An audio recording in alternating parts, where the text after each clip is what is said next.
Praise the Lord. நம்முடைய கர்த்தராகிய இயேசு கிறிஸ்துவின் நாமத்தில் இந்த நியூ மந்த் நியூ பிளெஸிங் மூலமாக உங்களை சந்திப்பதில் நான் மிகவும் மகிழ்ச்சி அடைகிறேன்.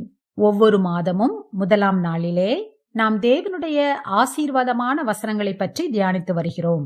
இந்த பிப்ரவரி மாதத்தின் முதல் நாளில் நம்முடைய வாழ்க்கையை நாம் சற்றே திரும்பி பார்க்கும்படியாக தேவன் நமக்கு ஒரு வார்த்தை கொடுக்கிறார்.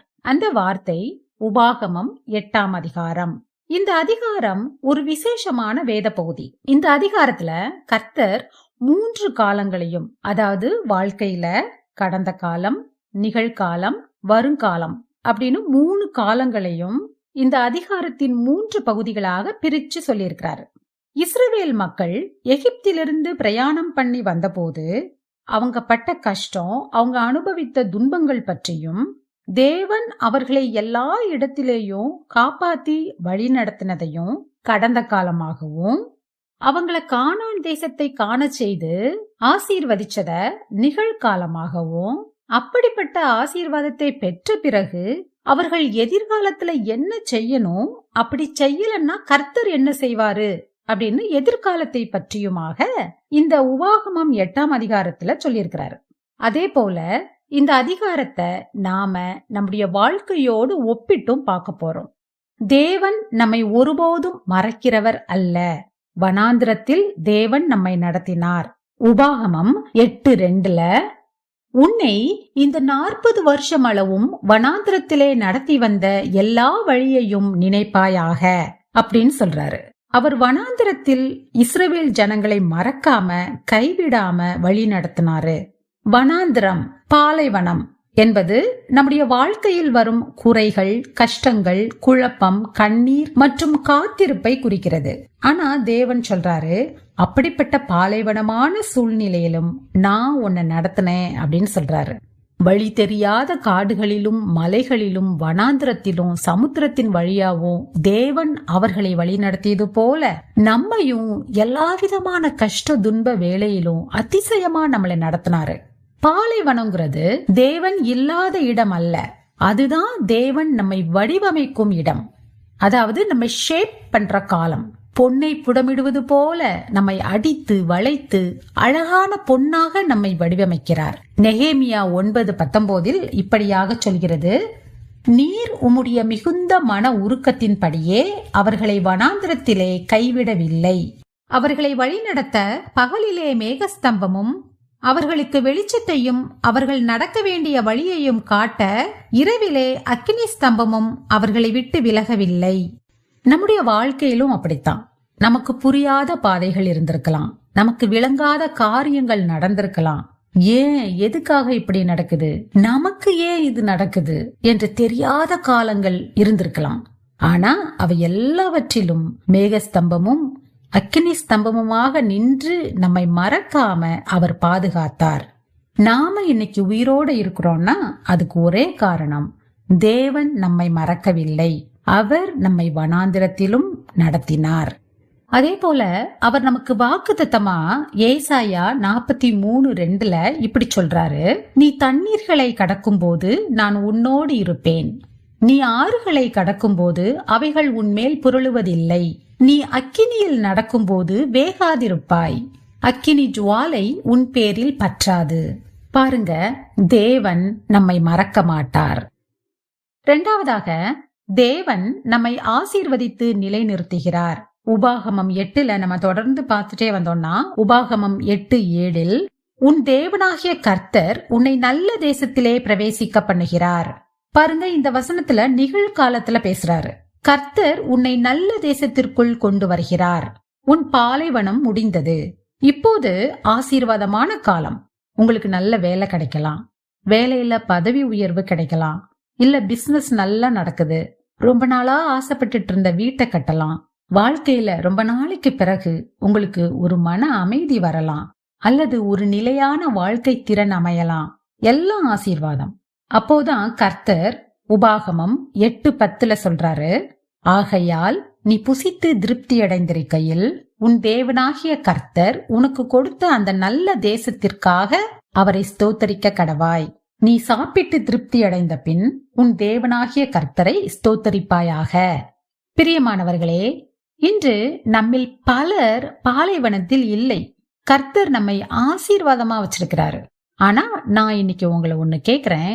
இந்த வாழ்க்கை, இந்த வேலை, இந்த வீடு, இந்த ஐஸ்வர்யம், ஆஸ்தி, செல்வங்கள் எல்லாம் நம்முடைய வல்லமையினால் வந்ததா? அல்லது நாம் இவைகளுக்காக தேவனுக்கு நன்றி சொல்லுகிறோமா?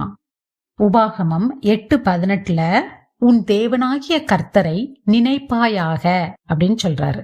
உன் தேவனாகிய கர்த்தரை நினை, அவரே உனக்கு செல்வம் சேர்க்கும் வல்லமையை, ஐஸ்வர்யத்தை சம்பாதிக்கிறதற்கான பலனை உனக்கு கொடுக்கிறவர் என்று அதே உபாகமம் 8:18 சொல்லப்பட்டிருக்கிறது. யோசேப்பின் வாழ்க்கையை நினைச்சு பாருங்க. அவன் தன் சகோதரர்களாலும் சிறையில் இருந்த போதும், அரண்மனையில இருந்த போதும் அவன் பட்ட துன்பங்கள் கொஞ்சமல்ல. ஆனா எல்லாவற்றிலும் தேவன் அவனோடே கூட இருந்து காப்பாற்றி உயர்ந்த நிலையிலே வைத்த போது அவன் தேவனை மகிமைப்படுத்தினான். என் வருத்தம் யாவையும் நான் மறக்கும்படி தேவன் பண்ணினார் என்று மூத்த மகனுக்கு மனாசேன்னு பேரிடுறான். நான் சிறுமைப்பட்டிருந்த தேசத்தில் தேவன் என்னை பலுக பண்ணினார் என்று இளைய மகனுக்கு எப்ராஹிம் என்று பேரிடுறான். அவன் செய்த எல்லா காரியங்களிலேயும் அவனுக்கு பேரும் புகழும் கிடைத்த போது அவன் தேவனை மகிமைப்படுத்தினான். நம்முடைய வாழ்க்கை இன்று நிலைநிறுத்தப்பட்டிருக்கிறது அப்படின்னா அது தேவன் நம்மை மறக்காம நம்மோட இருந்ததுனாலதான். ஆனா நாம தேவனை மறக்காம அவரை மகிமைப்படுத்துறோமா? மூன்றாவதாக, எதிர்காலத்தை குறித்து தேவன் சொல்லும் போது உபாகமம் 8:19 உன் தேவனாகிய கர்த்தரை நீ மறந்து வேறே தேவர்களை பின்பற்றி அவர்களை சேவித்து அவர்களை பணிந்து கொள்வாயானால் நிச்சயமாய் அழிந்து போவீர்கள் என்று இன்று உங்களுக்கு சாட்சியாய் அறிவிக்கிறேன் அப்படின்னு சொல்றாரு. நீ உன் தேவனை மறக்காதே. மறந்தா என்ன நடக்கும் அப்படின்னு தேவன் நமக்கு ஒரு எச்சரிக்கையா சொல்றாரு. ஏன்னா பாலைவனமான கடினமான வாழ்க்கை தேவனை மறக்க வைக்காது. ஆனா அதுக்கு பின்னாடி வரும் ஆசீர்வாதமான சொகுசான நிம்மதியான வாழ்க்கை வாழும்போது நம் இருதயம் அவரை மறந்து விடுகிறது. வாழ்க்கையின் நிறைவுதான் மறக்க வைக்கும்.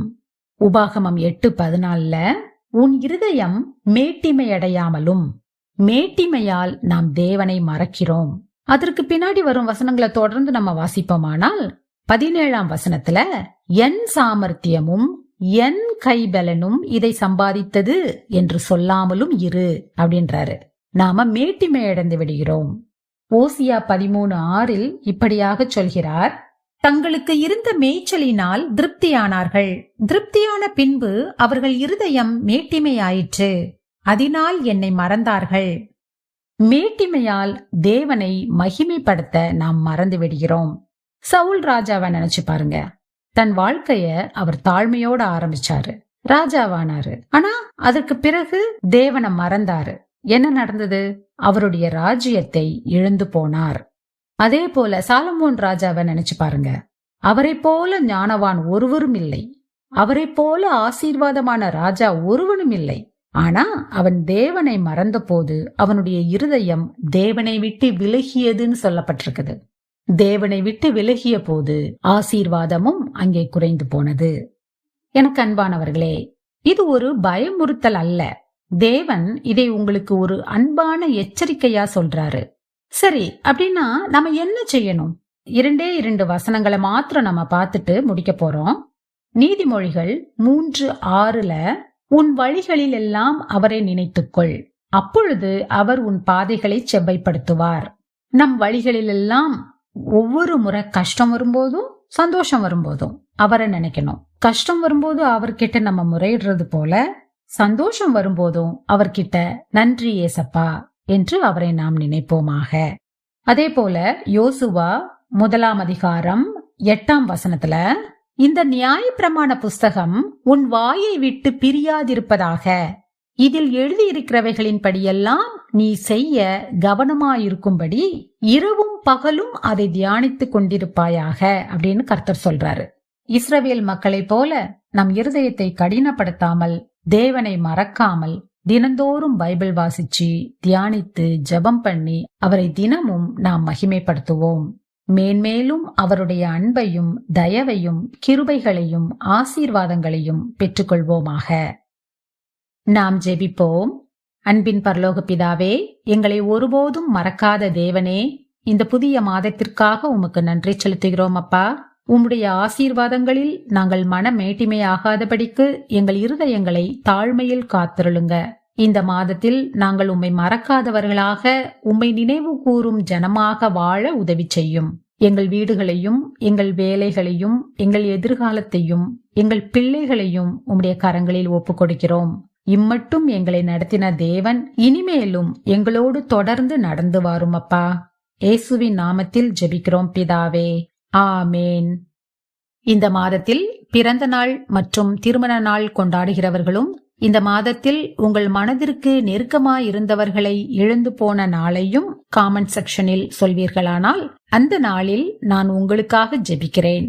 நான் அடுத்த மாதம் இன்னொரு ஆசீர்வாதமான வசனத்தோடு உங்களை சந்திக்கிறேன். God bless you.